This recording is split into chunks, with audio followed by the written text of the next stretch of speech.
Beidh Fleadh Cheoil na Chontae siúl an gClochán Liath idir an deithú agus an darna leidéag do bhí na Bealtaine, mar thorú an bhachtas rathúil a ring muir an balla leis an comórtas a thuirte rais go dtí na rasan.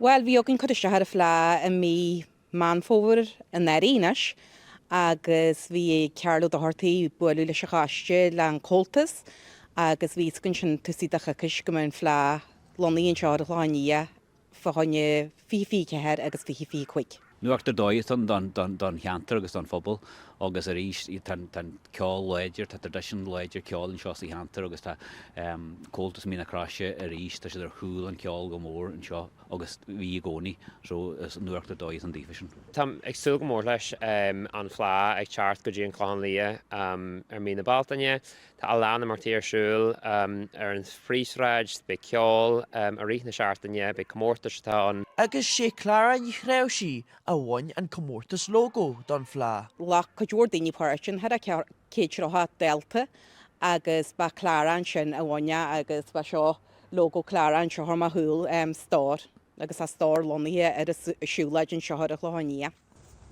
Tá mó logo stór ar an siúlaid cáis óin agus síl mé go mé sé jazz ar póster don Fleadh agus is maithlim stór. Bhí mé an sasta nuair a bhain mé an comórtas. Joseph Mackey, Nuacht Cúla4 an gClochán Liath.